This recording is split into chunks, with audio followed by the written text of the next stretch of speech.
BlackRock EBIT Bitcoin ETF kembali melakukan akumulasi 2.652 Bitcoin melalui Coinbase Prime.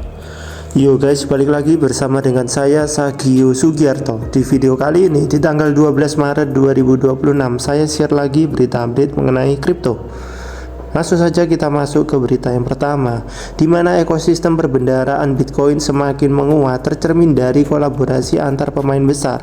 Strategi STRC mengumumkan telah mengamankan investasi 50 juta dolar melalui penerbitan saham preference series.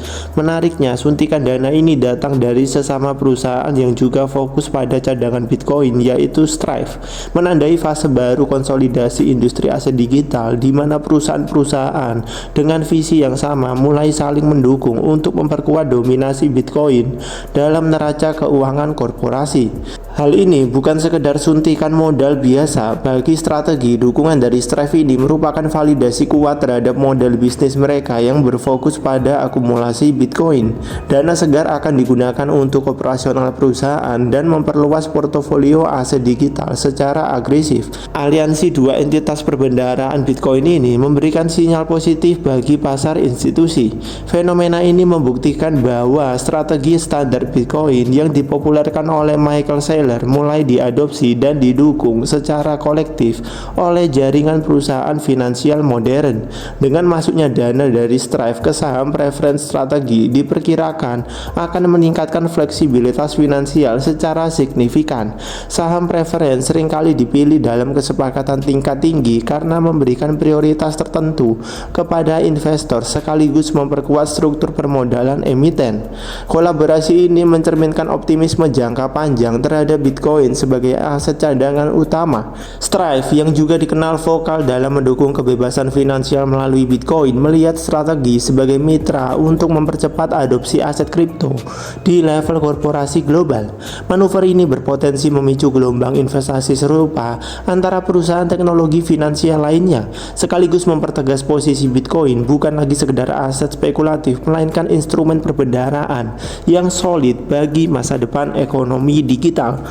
Untuk detailnya kalian bisa melihat sendiri di website MicroStrategy di sini. Ya oke, kemudian kita lanjut ke berita yang kedua. BlackRock EBIT Bitcoin ETF kembali melakukan akumulasi 2.652 Bitcoin melalui Coinbase Prime. Untuk detailnya kalian bisa mengecek sendiri di bawah sini. Ya oke, kemudian kita lanjut ke berita yang ketiga. Ripple, raksasa teknologi finansial di balik aset kripto XRP, nampaknya belum puas dengan dominasi globalnya. Kabar terbaru menyebutkan bahwa Ripple sedang membidik pasar Australia. Bukan sekedar ekspansi biasa, Ripple dikabarkan berupaya mendapatkan Australian Financial Service License (AFSL) melalui strategi akuisisi perusahaan lokal. Inisiatif yang menandai babak baru Ripple dalam memperkuat pijakannya di kawasan Asia Pasifik, terutama di tengah ketidakpastian regulasi yang masih menyelimuti industri kripto di Amerika Serikat. Mendapatkan lisensi keuangan di yurisdiksi seketat Australia bukanlah perkara mudah bagi Ripple dan memakan waktu yang relatif panjang. Oleh karena itu, pendekatan yang lebih taktis dinilai sebagai strategi yang paling efektif. Ripple berencana mengakuisisi BC Payment Australia yang sudah memiliki izin resmi untuk mempercepat operasional mereka di negeri kanguru tersebut. Dengan mengantongi lisensi, Ripple tidak hanya bisa menawarkan layanan pembayaran lintas batas yang menjadi spesialisasinya, tetapi juga berpotensi memperluas layanan ke sektor kustodian aset digital dan peluncuran produk keuangan berbasis blockchain yang teregulasi sepenuhnya. Australia menjadi salah satu negara yang cukup progresif dalam merancang kerangka kerja aset digital. Kejelasan regulasi inilah yang menjadi daya tarik bagi perusahaan seperti Ripple. Manuver ini merupakan bagian dari visi panjang perusahaan untuk menyediakan solusi infrastruktur finansial yang patuh hukum di setiap pasar kunci. Dengan lisensi lokal, Ripple dapat menjalin kemitraan yang lebih erat dengan bank-bank tradisional dan institusi finansial di Australia tanpa hambatan birokrasi yang rumit. Selain itu, sebagai upaya untuk mengurangi ketergantungan pada pasar Amerika Serikat sembari menunggu kejelasan hukum dengan SEC, Ripple membuktikan bahwa mereka mampu berkembang di pasar internasional yang lebih menyambut inovasi teknologi blockchain. Untuk detailnya kalian bisa melihat sendiri tweet dari Ripple di sini. Ya oke, kemudian kita lanjut ke berita yang keempat. Senator Amerika Serikat Adam Schiff mengajukan RUU yang melarang taruhan yang berkaitan tragedi kemanusiaan. Untuk detailnya kalian bisa mengecek sendiri di PDF ini ya. Nanti saya share juga linknya di kolom deskripsi. Ya oke, kemudian kita lanjut ke berita yang terakhir. Mastercard meluncurkan Crypto Partner Program, satukan lebih dari 85 perusahaan berbasis kripto. Untuk detailnya kalian bisa mengecek sendiri di tweet dari Mastercard di sini. Ya oke, kemudian saya share juga mengenai data likuidasi dalam 24 jam terakhir. Kurang lebih ada sebanyak 93.552 trader yang dilikuidasi. Total likuidasi mencapai 180 juta dolar. Mayoritas yang kena likuidasi ada di exchange Binance, Bybit, dan juga Bitget. Seperti biasa saya mengingatkan kepada kalian semua, jika kalian tidak mengerti bagaimana cara untuk menganalisa market kripto dengan menggunakan grafik, lebih baik kalian belajar dulu. Setelah kalian belajar, maka kalian baru boleh mencoba untuk melakukan trading di market spot.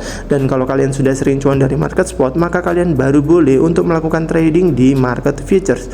Hal ini untuk mencegah kerugian yang signifikan bagi kalian yang masih awam di dunia kripto. Namun jika kalian ingin lebih aman, maka kalian bisa berinvestasi saja di market spot, di mana kalian hanya perlu mempelajari aset kripto apa yang memiliki fundamental bagus sebelum kalian memasukinya. Tapi jika kalian tidak ada waktu untuk mempelajari aset kripto apa yang bagus untuk diinvestasi, namun kalian tetap ingin berinvestasi di kripto, maka kalian bisa mengecek di kolom deskripsi. Di situ saya cantumkan link ebook saya, di mana kalau kalian buka, kalian akan mendapati ada top 10 aset kripto dengan fundamental terbaik. Ya oke, kemudian kita langsung saja lanjut ke kondisi market kripto hari ini di tanggal 12 Maret 2026.